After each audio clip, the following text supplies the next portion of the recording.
अब इस वाली वीडियो में डिस्कस करने वाले हैं जिन लोगों की कंपनी है और वहाँ पे मोस्टली क्या देखा जाता है कि एम्प्लॉय के बाद डेटा दे जाते हैं, या सिक्योरिटी वो कैसे लगाएं जिससे डेटा थीफ ना हो, उनके जो डैमेजेज है या फाइनेंशियल लॉसेस से बचने के लिए कंपनी ओनर क्या क्या कर सकते हैं। बहुत सारी कॉल्स आती हैं रेगुलर बेसिस पे, काफ़ी देखा भी जाता है। एम्प्लॉय रहते हैं कंपनी में, कई बार सिस्टम इतना सिक्योर नहीं होता, वो कुछ अपना भी काम करते हैं दूसरा भी काम करते हैं, ओनर को पता ही नहीं होता।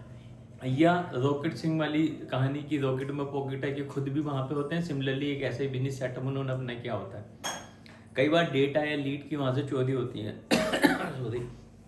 या मान लीजिए कई बार ये भी देखा गया है कि आप ही के क्लाइंट को कोटेशन जो आप भेज रहे हैं उससे कम प्राइस पर एम्प्लॉय एक अलग से XYZ कंपनी या फ्रेंड्स के साथ मिलकर भेज देते हैं। तो मोस्टली इस वीडियो में अगर देखते हैं कि अगर आपको भी ऐसा लिख रहा है कि फाइनेंशियल लॉसेस हो रहे हैं, सडनली कंपनी ठीक थी और उसके बाद क्या हुआ कि अचानक से फाइनेंशियल लॉसेस होने लगे, तो आपको क्या करना है, ठीक है। ये फाइनेंशियल लॉसेस होने लग गए तो सबसे पहले तो आपको अपनी सिक्योरिटी जो है जिस डेटा थीफ की बाई एम्प्लॉय है उसको सही करना है, और वो कैसे कर सकते हो मैं वीडियो में डिस्कस करूंगा सॉरी। जो कंपनी की इमेज है या वैल्यू है या उनकी ब्रांडिंग जिस लेवल पर खर्च करके की हुई है उसका जो डैमेजेस है उसका लॉसेस का क्या कर सकते हो। लीगल रेमेडीज आप क्या ले सकते हैं अगर आपके साथ ऐसा हो रहा है, आपके एम्प्लॉय या एम्प्लॉय नहीं कोई भी ऐसा पर्सन है जो आपकी इमेजेस पर डैमेजेस पहुंचाने की कोशिश कर रहा है, या वहाँ पर उसकी जो ब्रांड वैल्यू वो गिराने की कोशिश कर रहा है, या किसी तरीके की आपके लॉसेस प्रोवाइड कर रहा है। ये काफ़ी सारी ऐसी चीज़ें हो सकती हैं जो लॉसेस हुए इंटेलेक्चुअल प्रॉपर्टी के, उसमें आप क्या कर सकते हैं, आपने ऑपरेशन डिस्प्यूट और बाकी सारी चीज़ें कैसे कर सकते हैं। तो एक एग्जाम्पल के तौर पर समझते हैं कि सपोज करो एक कॉलेज है और वो कॉलेज मान लीजिए LLB कराता है, ठीक है 10 साल से LLB करा रहा है और उसी के सामने एक और कॉलेज ओपन हो गया, वो भी सिमिलरली LLB करा रहा है, तो क्या पहला वाला दूसरे वाले पे केस कर सकता है? उस केस में बिल्कुल भी नहीं कर सकता, क्योंकि वो अपनी मेहनत से लेके आ रहा है। हाँ, अगर वो आपके स्टूडेंटों को अप्रोच कर रहा है कि मेरे कॉलेज में आओ, मैं आपको नकल कराऊंगा या सस्ते फीस में आपको LLB करा दूंगा, या और किसी चीज़ से लुभावने ऑफर दे रहा है, तब वहाँ पर बनता है।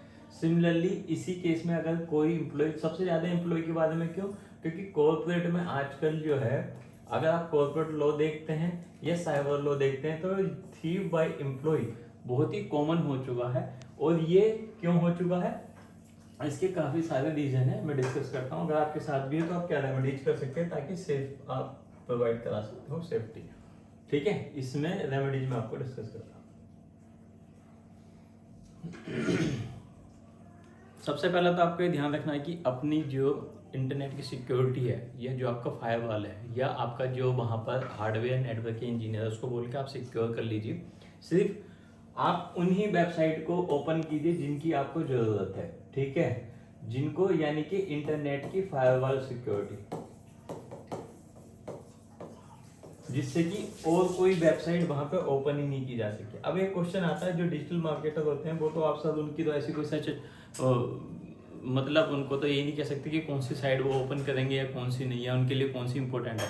तो उस केस में आप ना दूसरे केस में अगर ऐसे आपके पास सिचुएशन है कि आपको यही नहीं पता कि कौन सी वेबसाइट को ओपन करना है कौन सा नहीं, अगर आपको इस तरीके का पता है कि किन इन वेबसाइट पर काम है, तब तो आप यहाँ पर अपना इंटरनेट सिक्योर करके देख सकते हैं। अगर नहीं पता तो फिर उस केस में ना काफ़ी सारे स्क्रीन रिकॉर्डर सॉफ्टवेयर आते हैं, और या फिर ये वीडियो रिकॉर्डर सॉफ्टवेयर आते हैं, और तीसरी आती हैं आपकी सिक्योरिटी, जो कंपनी सिक्योरिटी होती हैं। कई सारे सॉफ्टवेयर के नाम है पर मैं यहाँ बताऊंगा नहीं, क्योंकि वो फिर उनकी प्रमोशन टाइप होगा। आप देख सकते हैं इनसे क्या होता है कि हर ये वाले सॉफ्टवेयर क्या करते हैं 5 से 6 सेकंड में स्क्रीनशॉट आपका बैकअप के तौर पर रखते हैं, ताकि ये बता दें एम्प्लॉय कर क्या रहा है। सेकेंड, वीडियो रिकॉर्डर ये रहेगा, जब तक एम्प्लॉय वहां पर काम कर रहा है उसकी जो एक्टिविटी है वो रिकॉर्ड होंगी।